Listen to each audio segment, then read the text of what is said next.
Hello friend, आपका स्वागत है नॉलेज पार्क यूट्यूब चैनल पे। दोस्त, मैं आशा करता हूँ आप स्वस्थ होंगे, आपका परिवार स्वस्थ होगा। फ्रेंड, आज हम लोग बात करने वाले हैं जीके के 25 मोस्ट इंपॉर्टेंट क्वेश्चन की, जो आने वाले एग्जाम के लिए काफ़ी हेल्पफुल होंगे। तो वीडियो में लास्ट तक बने रहेगा। तो चलिए शुरू करते हैं। पहला क्वेश्चन है, निम्नलिखित में से मानव मस्तिष्क का वह कौन सा भाग है जिसमें विचारों का संग्रह होता है? तो ये हमारा होता है फ्रेंड अग्र मस्तिष्क, जिसमें होता है विचारों का संग्रह। अगला क्वेश्चन है, जब मैग्नीशियम रिबन को हवा में जलाया जाता है तो कौन सा यौगिक बनता है? फ्रेंड, जब मैग्नीशियम रॉड को हम हवा में जलाते हैं तो बनता है हमारा magnesium oxide. Option number C हमारे पास करेक्ट हो जाएगा। अगला क्वेश्चन है, निम्न में से कौन सबसे पहली महिला वकील है जिनको सीधे उच्चतम न्यायालय सुप्रीम कोर्ट के न्यायाधीश के रूप में नियुक्त किया गया है? तो यह है friend Indu Malhotra. Option number C हमारे पास करेक्ट हो जाएगा।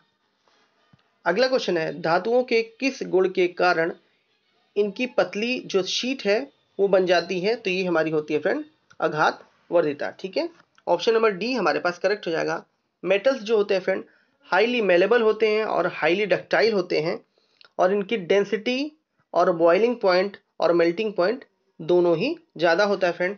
और बात की जाए इनका जो इंट्रामोलिकुलर स्पेस होता है फ्रेंड, ये इनके बीच में बहुत ही कम होता है। इसी वजह से इनकी जो डेंसिटी होती है फ्रेंड वो ज़्यादा होती है, और इनका बॉइलिंग पॉइंट और मेल्टिंग पॉइंट दोनों ही ज़्यादा होता है।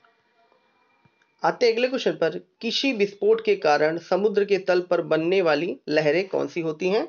तो ये हमारी होती है अनुदैर्ध्य तरंगे। ठीक है, अगर पूछा जाए फ्रेंड प्रकाश किस प्रकार की तरंग है, तो प्रकाश होती है अनुप्रस्थ तरंगे। अगर बात की जाए ध्वनि किस प्रकार की तरंग है, तो ध्वनि हमारी है फ्रेंड अनुदैर्ध्य तरंगे। ठीक है, इसको भी आप याद रखिएगा। आते हैं अगले क्वेश्चन पर, प्रसिद्ध पिंजौर गार्डन कहाँ स्थित है? तो प्रसिद्ध पिंजौर जो गार्डन है वो चंडीगढ़ में स्थित है। ऑप्शन नंबर सी हमारे पास करेक्ट हो जाएगा। अगला क्वेश्चन है, अंग्रेजी यात्री विलियम हॉकिंस ने किसके शासनकाल के दौरान भारत का दौरा किया था? तो विलियम हॉकिंस ने फ्रेंड जहांगीर के शासनकाल में भारत का दौरा किया था। ऑप्शन नंबर ए हमारे पास करेक्ट हो जाएगा। अगला क्वेश्चन है, थिएटर ओलंपिक्स एक अंतरराष्ट्रीय त्योहार प्रसिद्ध ग्रीक निर्देशक किसके पहल से की गई थी? तो ये की थी फ्रेंड थियोडोरस टेरपोजुलोस। ठीक है, इनके निर्देशन में थिएटर ओलंपिक्स की पहल की गई थी। तो ऑप्शन नंबर डी हमारे पास करेक्ट हो जाएगा। ध्वनि का प्रसारण तभी संभव है जब, तो फ्रेंड ध्वनि जो होती है उसको ट्रेवल होने के लिए किसी न किसी मीडियम की रिक्वायरमेंट होती है। इसलिए ध्वनि का जब ट्रांसफर होता है तो फ्रेंड किसी न किसी माध्यम की जरूरत पड़ती है। तो ऑप्शन नंबर डी हमारे पास करेक्ट हो जाएगा। जहां पर एटमॉस्फेयर नहीं होगा फ्रेंड वहां पर ध्वनि ट्रेवल नहीं कर सकती है। अगला क्वेश्चन है, ऐसे तत्व जिनके रासायनिक गुण समान तथा भौतिक गुण भिन्न होते हैं। ठीक है, रासायनिक गुण तो समान होते हैं लेकिन भौतिक गुण जो होते हैं उनका फिजिकल अपीयरेंस क्या होता है वो भिन्न होता है। उनको हम क्या बोलते हैं? तो इनको बोलते हैं फ्रेंड ऑप्शन नंबर बी समस्थानिक। ठीक है, आते हैं अगले क्वेश्चन पर, एल्काइन का सामान्य सूत्र क्या होता है? तो फ्रेंड एल्काइन का जो सामान्य सूत्र होता है वो होता है CnH2n-2। ठीक है, एल्काइन ये फ्रेंड क्या होते हैं? अनसैचुरेटेड हाइड्रोकार्बन होते हैं। अनसैचुरेटेड हाइड्रोकार्बन फ्रेंड जिसमें डबल बॉन्ड हो या ट्रिपल बॉन्ड हो उनको बोलते हैं अनसैचुरेटेड हाइड्रोकार्बन, और जिनके बीच में कार्बन और हाइड्रोजन के बीच में फ्रेंड सिंगल बॉन्ड हो उसको हम बोलते हैं सैचुरेटेड हाइड्रोकार्बन, जैसे मीथेन। ठीक है, इसका एग्जांपल है। अगर इसकी बात की जाए तो एथीन है C2H4, और इसका है एसिटिलीन C2H2। इसके बीच में हमारा ट्रिपल बॉन्ड होता है। अगला क्वेश्चन है, वायर बाउंड वेरिएबल रेजिस्टेंस को किस नाम से जाना जाता है? तो हम फ्रेंड इसको जानते हैं रिस्टोन्ड ब्रिज के नाम से। ठीक है, ऑप्शन नंबर बी हमारे पास करेक्ट हो जाएगा। रिस्टोन्ड ब्रिज जो होता है उससे हम वेरिएबल रेजिस्टेंस को मापते हैं। अगर बात की जाए फ्रेंड रेजिस्टेंस की, तो रेजिस्टेंस की यूनिट होती है हमारी ओम होती है। ठीक है, रेजिस्टेंस का जो फॉर्मूला होता है वो होता है R = रो L बाई ए, जहाँ पर हमारा रो फ्रेंड क्या है, वो हमारे मटेरियल का क्वालिटी को बताता है। L हमारा लेंथ है, ए हमारा पास क्रॉस सेक्शनल एरिया है। ठीक है, अगर क्रॉस सेक्शनल एरिया ज़्यादा है तो फ्रेंड रेजिस्टेंस हमारा क्या होगा, कम होगा। ठीक है, अगर मोटा वायर होगा तो उसमें फ्रेंड क्या होगा, रेजिस्टेंस कम होगा, और पतला वायर होगा तो उसमें रेजिस्टेंस ज़्यादा होगा। रेजिस्टेंस का काम होता है फ्रेंड करंट का अपोज करना। ठीक है, करंट के फ्लो को रोकना ही रेजिस्टेंस का काम होता है। अगला क्वेश्चन है, किसके जलने से श्वसन के दौरान ऊर्जा उत्पन्न होती है, प्राप्त होती है? तो ये होती है फ्रेंड ग्लूकोज के जलने से।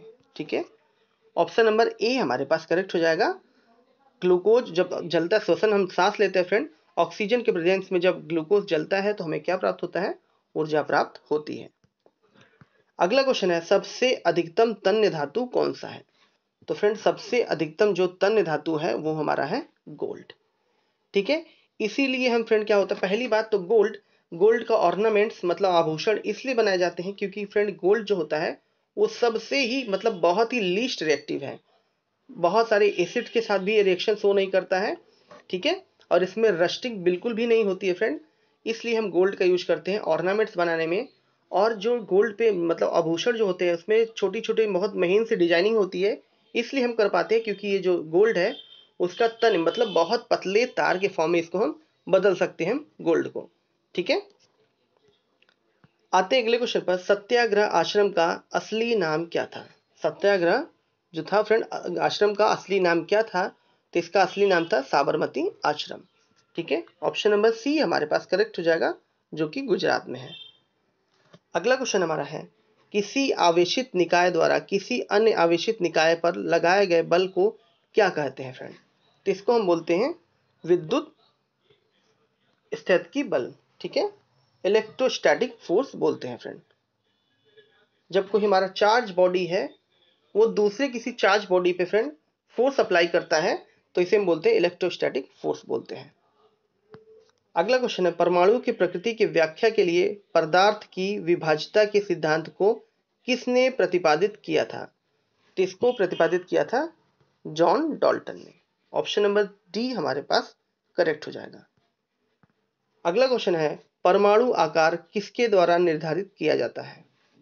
तो फ्रेंड जो परमाणु का आकार है वो परमाणु त्रिज्या के आधार पर निर्धारित किया जाता है। तो ऑप्शन नंबर ए हमारे पास करेक्ट हो जाएगा।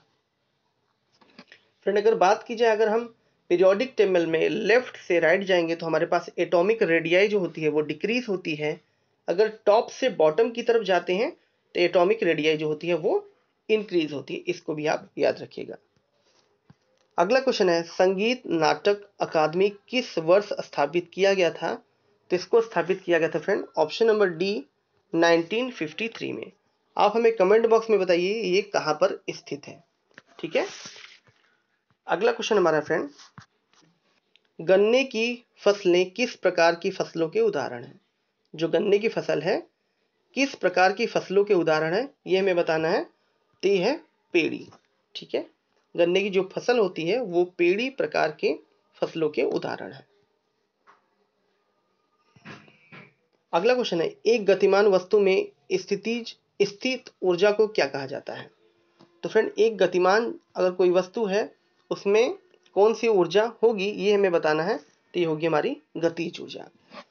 जैसे अगर हमने फ्रेंड बोला अगर चाबी भरे हुई एक खिलौना होता है जिसमें चाबी भर के चलाया जाता है, तो अगर उसको चाबी भर दिए फ्रेंड तो उसके अंदर कौन सी एनर्जी स्टोर हो गई, हमारी स्थितिज ऊर्जा मतलब पोटेंशियल एनर्जी उसके अंदर क्रिएट हो गई। जैसे हमारे पास जो घड़ियां होती थी पहले उस समय जिसमें चाबी भर के चलाया जाता था, तो फ्रेंड वो एनर्जी किस टाइप की स्टोर करती थी, पोटेंशियल एनर्जी को स्टोर करती थी। आते हैं अगले क्वेश्चन पर, हरियाणा का राज्य पशु क्या है? तो फ्रेंड हरियाणा राज्य का जो राज्य पशु है वो हमारा है काला हिरण। ऑप्शन नंबर बी हमारे पास करेक्ट हो जाएगा। अगला क्वेश्चन है, निम्न में से कौन सी यांत्रिक तरंगे हैं? इनमें से बताना है फ्रेंड यांत्रिक तरंगे कौन सी हैं? तो ध्वनि तरंगे जो होती हैं फ्रेंड वो होती हैं यांत्रिक तरंगे। अनुदैर्ध्य जो तरंगे होती हैं फ्रेंड, ठीक है, अनुदैर्ध्य जो तरंगे होती हैं हमारी होती हैं ध्वनि तरंगे होती हैं। अगर पूछा जाए ध्वनि तरंगे किस प्रकार की तरंग दैर्ध्य है, अनुदैर्ध्य है या अनुप्रस्थ? तो फ्रेंड ये होती है अनुदैर्ध्य। और अनुप्रस्थ कौन सी होती हैं? हमने बताया था अभी, प्रकाश तरंगों को अनुप्रस्थ तरंगे कहा जाता है। आते हैं अगले क्वेश्चन पर। स्वाद का पता लगाने के लिए अभिग्राहक को क्या करते हैं? ठीक है, स्वाद का पता लगाने के लिए अभिग्राहक को क्या कहते हैं? तो इसको हम बोलते हैं रसस्वेदी अभिग्राहक। ठीक है, ऑप्शन नंबर डी हमारे पास करेक्ट हो जाएगा फ्रेंड। अगला क्वेश्चन हमारा है, काली क्रांति किसके उत्पाद से संबंधित है? तो काली जो क्रांति है उसका संबंध है फ्रेंड पेट्रोलियम से। ठीक है, ऑप्शन नंबर सी हमारे पास करेक्ट हो जाएगा फ्रेंड। यहाँ पर फ्रेंड 25 हमारे क्वेश्चन कंप्लीट हो गए। आपको ये वीडियो कैसा लगा कमेंट बॉक्स में हमें बताइए, और साथ ही साथ अपने दोस्तों के साथ इस वीडियो को शेयर कीजिए, लाइक कीजिए। और फ्रेंड एक क्वेश्चन आपके लिए और भी है, ये हमारी है, पेम्बा द्वीप निम्न में से किसकी खेती के लिए प्रसिद्ध है? ठीक है, पेम्बा जो द्वीप है इनमें बताना है किसकी खेती के लिए वो प्रसिद्ध है। आप हमें कमेंट बॉक्स में बताइए। Thank you.